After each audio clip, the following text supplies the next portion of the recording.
Hello guys, কেমন আছো সবাই? আমি তো খুব ভালো আছি। তো তোমাদের কেমন কাটছে বলো তো? বৈশাখ মাসের গাজন কোথায় কোথায় হয় বলো? আমাদের এখানে পশ্চিম মেদিনীপুরে মেনলি। তো আমি তো আগেই বলেছি যে আমার বাড়ি পূর্ব মেদিনীপুর এবং পশ্চিম মেদিনীপুরের বর্ডারে বাড়ি। তো পশ্চিম মেদিনীপুরে জলচোক তিলদাগঞ্জ নামে একটা জায়গা আছে। তো ওখানে তিলেশ্বর জিউর মন্দির আছে, মানে মেনলি শিবের মন্দির। তো ওখানে এই বৈশাখ মাসে গাজন হয়। তো বৈশাখ সংক্রান্তির দিন গাজন হয়। তো তার আগের দিন মিলের বার হিসেবে, তো এটাকে মিলের বার বলে, এটা নীলের বার নয় কিন্তু। তো মিলের বারে মেনলি সমস্ত জনসাধারণ তো বিভিন্ন মানসিক করে, এবং অনেকে এমনিতেও শিবকে তুষ্ট করার জন্য মেনলি জল ঢালতে যায়।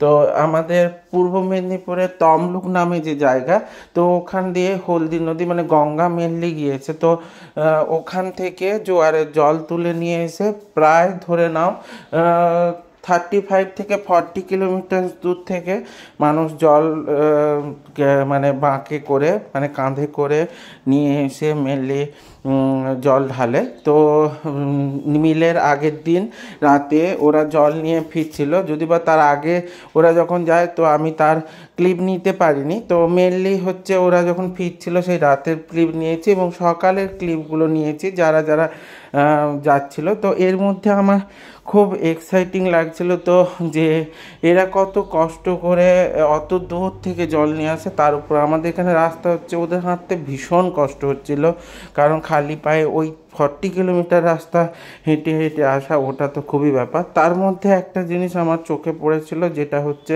একজন বাবা তার সন্তানকে এক পাশে বসিয়ে তার সম পরিমাণে জল অন্য পাশে কলসি করে, মানে পেতলের কলসি করে মেনলি জল নিয়ে আসছিল। তো ওটা আমার মনে হয়েছিল যে বাবারা কত কষ্ট করতে পারে। তো আমি ওই ক্লিপটা না নিয়ে পারিনি। তো তাছাড়া তারপরে আমি যখন ছেলেকে স্কুল থেকে নিতে যাই, মানে আমার পাপাইকে স্কুল থেকে নিতে যাই, তখন দেখি বেশ কিছু ছেলে তখনও জল নিয়ে যাচ্ছে।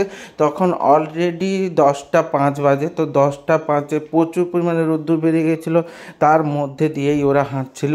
তো ওরা মন্দিরের উদ্দেশ্যে যাচ্ছে। তো এখনও প্রায় 4 কিলোমিটার মতো রাস্তা বাকি আছে, ওদের অতটা রাস্তা হাঁটতে হবে। তো তার মধ্যে ওই ছেলেটির পায়ে অলরেডি কেটে গেছে, তো তবুও হাঁটছে এবং নির্দ্বিধায় হেঁটে যাচ্ছে ভগবানের উদ্দেশ্যে।